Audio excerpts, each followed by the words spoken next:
Ja, dann suchst du keinen Freund, dann suchst du einen Entertainer. Und Klaus, ich habe da jemand Neues kennengelernt. Kannst du mal gucken mit dem Foto, ob dieserjenige zu mir passt?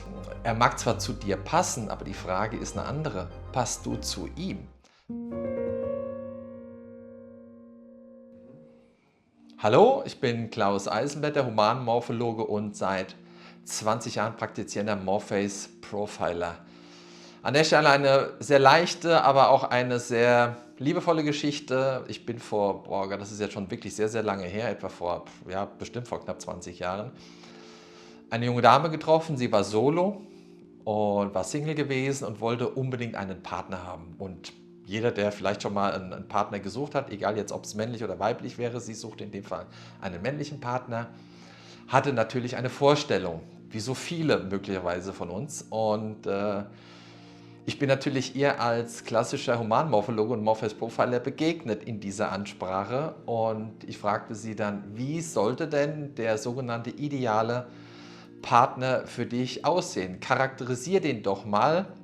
Und das war eigentlich recht witzig gewesen, weil sie schrieb dann extra auf, habe ich gesagt, nimm ein Papier, schreib auf und dann fing es sie an, verschiedene Eigenschaften zu kommunizieren, klassisch. Ja, wie gesagt, fängt mit Humor an, freudvoll, liebevoll, er muss zuhören können, muss mit beiden Beinen im Leben stehen und vieles, vieles mehr. Und sie war sehr glücklich, sie konnte das sehr gut formulieren.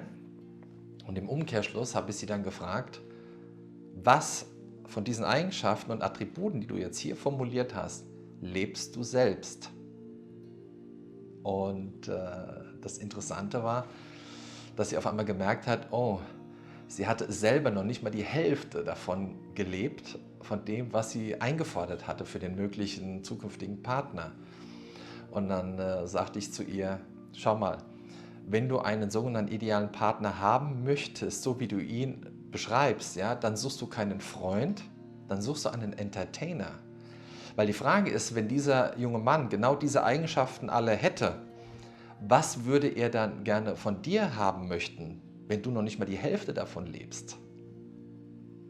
Das nächste war natürlich auch eine Erkenntnis, die ich daraus gewonnen hatte im Bereich Partnerschaft, Analyse, weil immer wieder, und das wirklich die ganzen letzten 20 Jahre, mindestens einmal die Woche bekomme ich immer eine Anfrage von Bekannten, Freunden, Empfehlungen auch, wenn es dann heißt, Klaus, ich habe da jemand Neues kennengelernt, kannst du mal gucken mit dem Foto, ob dieserjenige zu mir passt?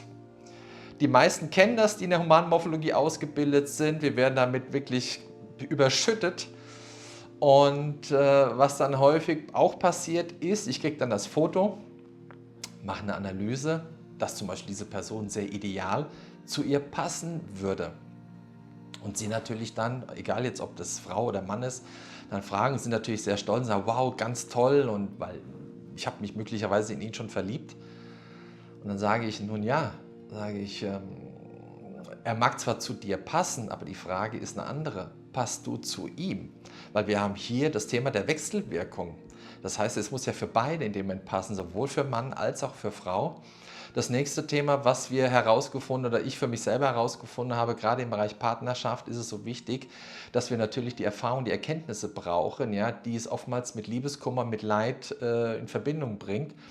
Was bedeutet, dass wir hier eher manchmal auch eingeschränkt dann agieren, weil ich einfach sage, die Zeit ist noch nicht reif möglicherweise für den sogenannten idealen Partner, weil du einfach erst noch durch eine Schule gehen darfst, um genau dann vorbereitet zu sein auf den idealen Partner, der für dich bestimmt ist. Wie gesagt, wer mehr solche Geschichten hören möchte, folgt mir und ich freue mich auf ein Wiedersehen.